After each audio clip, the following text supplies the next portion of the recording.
Caitlin, and today we're going to talk about the pros and cons of animal testing. So to start off, what is animal testing?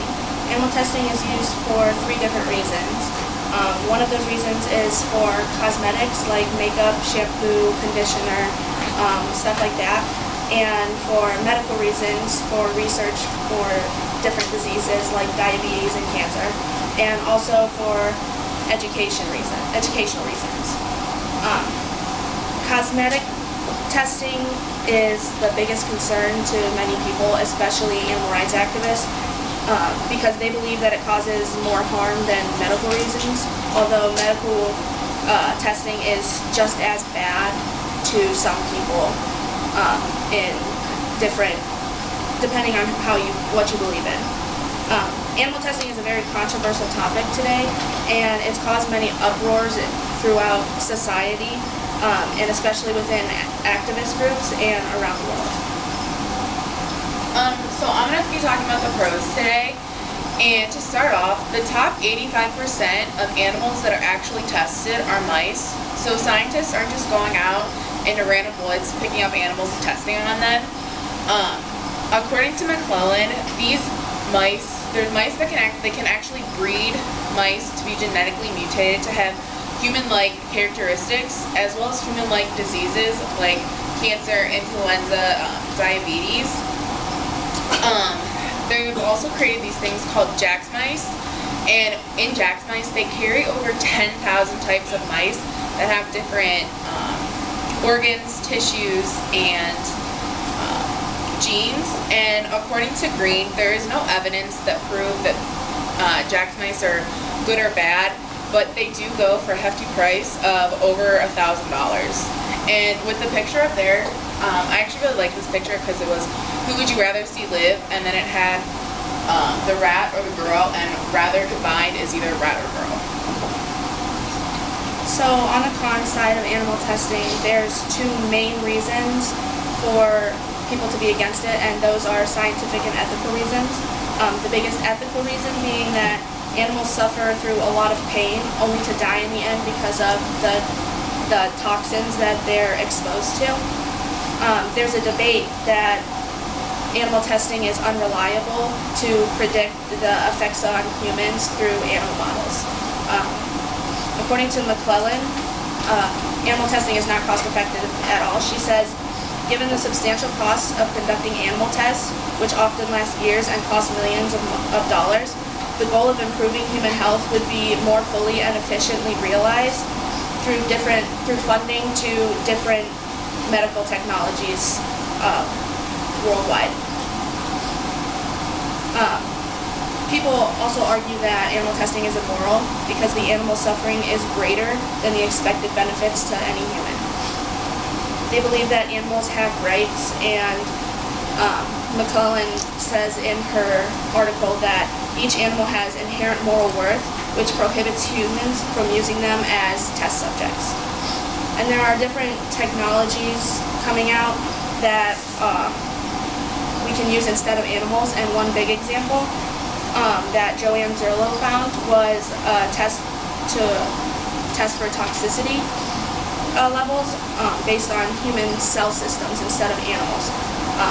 This test would be more cost effective, and it would be more predictive and more comparable to humans than animal models. So the main reason that the cost factor is so high is because of the way that they help the animals, and they have the laboratories and their buildings. And some of those would be the administration and the IT people, their bottle fill station, the cages, respirators, their staff training, and there's actually a very long list to go along with that. But before the scientists can even go into actually testing, they have to go through a long line of protocol. And according to Green, some of those are the age of the animal, the gender, what kind of exercise they've had, if they have an infection or infestation, and the randomization that they pick the animals. And once again, the list is very long. So once you find an understanding for these animals, they can help with an understanding of human findings. The main one being cancer. every day people are faced with cancer, whether it's you, your family, friends. Cancer has actually been cured in mice for over a decade, but it just doesn't work in humans.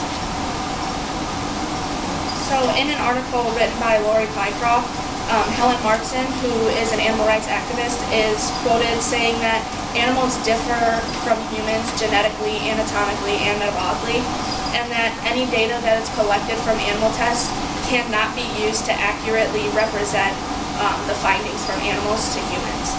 She says that using animals to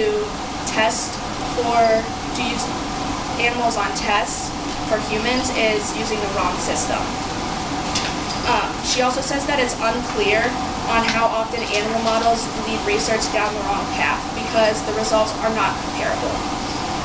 Natasha Cole states that animal testing is an outdated practice because it doesn't provide the most reliable results regarding safety, performance, or the possible reactions that humans can have that animals don't during the tests.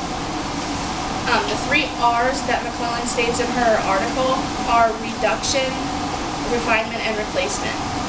Reduction is the effort to obtain more data using fewer animals or obtaining just as much data using just the animals that they have right now.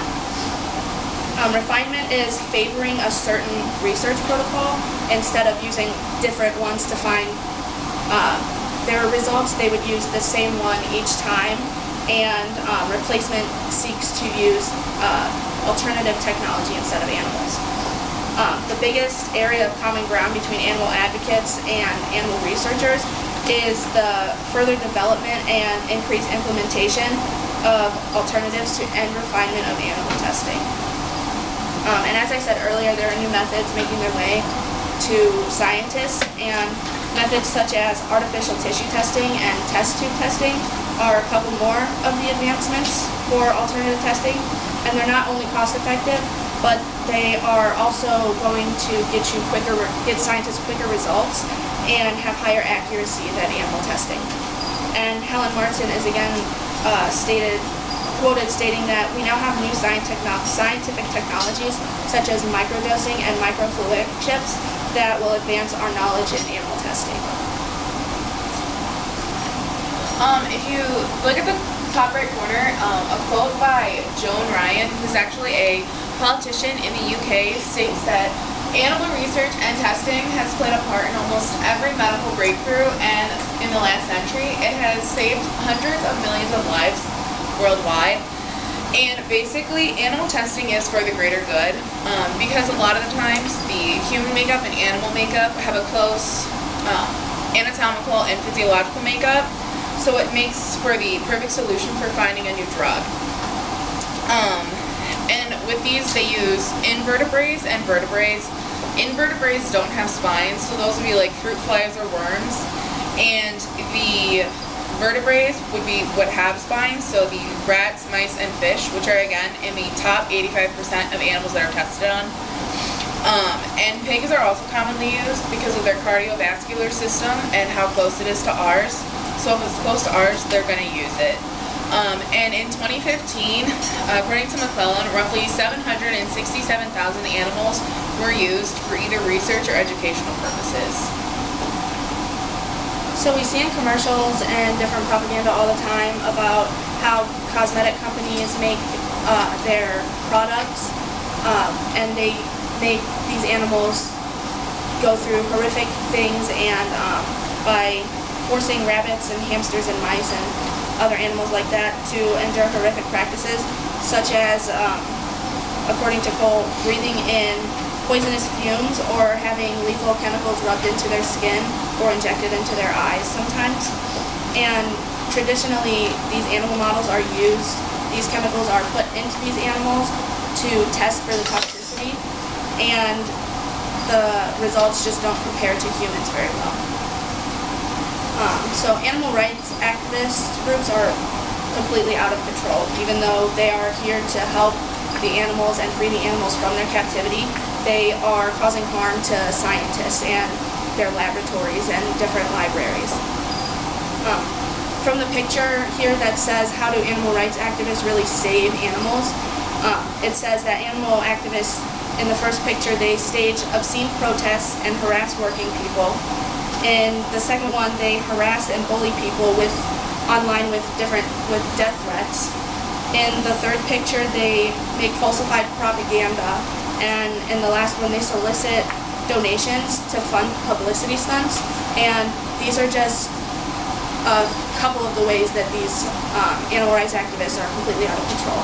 And in the second picture, these are examples of the ways that they're vandalizing different laboratories and scientists' house. A big example of the activist groups being out of control is the ALF group. And a couple of years ago, ALF members poured sulfuric acid on lab equipment and destroyed one of the top research libraries on fur-bearing animals because they thought that Dr. Ulrich, who was conducting experiments on mink in Michigan, was torturing and killing these mink that he was using, even though he was using them for research to help. He thought that they were becoming extinct in Michigan, so he was using his research to help them increase their numbers instead of decrease like they were. And PETA, who is a well-known activist group, stands up for the ALF quite a bit when they do the things that they do. And they went to the public and said that Dr. Ulrich was actually killing all of these mink in painful and scientifically worthless experiments, even though he was actually helping the mink behind closed doors. Some scientists don't actually agree with animal testing. According to Green, scientists debate the efficacy of some types of testing methods, particularly the practice of studying animals stressed to the max with near lethal doses of different chemicals and toxins. He also states that, in fact, many scientists would prefer not to do animal testing because animal care is very costly and the test results don't always accurately represent the human population. And even though these animal rights activists aren't always completely innocent, there is some evidence that animal rights activists are having an impact on the animal testing. So without animal testing, a lot of diseases still wouldn't be helped out. So with diabetes, insulin still probably wouldn't be around. With cancer and chemo, and with stem cell transplants. And also with vaccines, it's really important that we would still have those. So with smallpox, polio, yellow fever, those would also probably be around today without the help of animal testing. And in the pie chart above, in a survey from the Charlton Research Company, 68% of people say that they agree with animal testing, while only 32% disagree with it. And pretty much the concern people have is how immoral it is. And yes, it is inhumane to these animals, but if it's helping the greater good of people, then I don't see what's wrong with it. So some new alternatives to animal testing are actually coming about. There's three main ones that are starting to pop up. Silico is the new one that's very technological based, and it's still getting tested for all that, but it could potentially wipe out animal testing in a whole. Another one is in vitro, and in vitro is just like with in vitro fertilization in humans, where they take out the egg of the woman and they do all the procedures outside of the woman. So they would do that with animals, and they take it out of the animal, and then with in vivo is also normally done with in vitro because it gives a consistent and accurate result, but with in vivo it's done inside of the animal. Animal rights activists, although some may be corrupt, are actually a major influence on ending the animal testing. And some of the most well-known animal rights activist groups are the American Society for the Prevention of Cruelty to Animals, also known as the ASPCA. They were the first known group worldwide to help with the prevention of animal testing. They were the most influential because they helped to stop the Ringling Brothers and the Barnum and Bailey Circus. by freeing animals such as elephants and lions and tigers. People for Ethical Treatment of Animals, is also known as PETA, is the most well-known animal rights activist group, and they advocate for complete abstination of the use of animals for food, for clothing, for experiments, entertainment, and any other human purposes. And they also advocate for the adoption of a completely vegan lifestyle. The Animal Liberation Front, who I mentioned earlier, was founded shortly after PETA was, but they were founded in Great Britain. And this group is responsible for over 1,200 crimes against animal testing since 1976. They encourage citizens to criticize and harass scientists after they publish and the contact information of scientists, like their home phone number, their email address, and sometimes even their house address. And this group is the main reason why animal activist groups have such a bad rep. The last group is the Great Ape Project, and they're looking to release all of the great apes from captivity.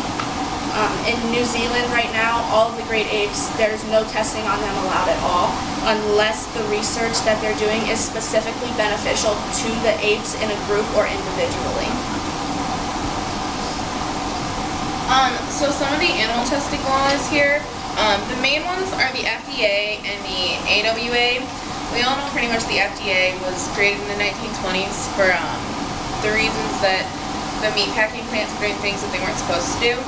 But because of this, the law really wasn't as strict as it could have been, and there was a child's drug named elixir sulfanilamide, and to make it taste better, there was an ingredient called diethylene glycol, which is also an ingredient in antifreeze, which can be deadly to the kidneys. And it actually took 107 lives, most of those lives being children. So the FDA became a lot stronger, a lot stricter. And then with the Animal Welfare Act, it started in 1966 when magazines were starting to report on dogs and cats being stolen and then sold into laboratories to have testing done on them. So the AWA was put in place, and with the AWA, it protects animals aside from mice, fish, and rats. And they also have to report on if they do any educational or research purposes, and as well as if the animals feel any pain. And with this chart up here, it shows what countries have taken steps to start the Animal Welfare Act. Light blue being like just the beginning stages, to the light green as the like final stages where it's like a law. In conclusion, my first thought when I was doing my research was that animal testing should be completely banned because it's a bad thing for animals and they have rights and everything. And through my research, I decided that cosmetically animal testing should be banned, but medically it's okay because there's going to be it's for the greater good in the end. I also thought that I was going to be against animal testing, but then as I got more into my research, I realized that medical testing definitely is the best use for animal testing because I personally have lost way too many people to cancer. So if we had animal testing as a cure with cancer, then it'd make everyone happy.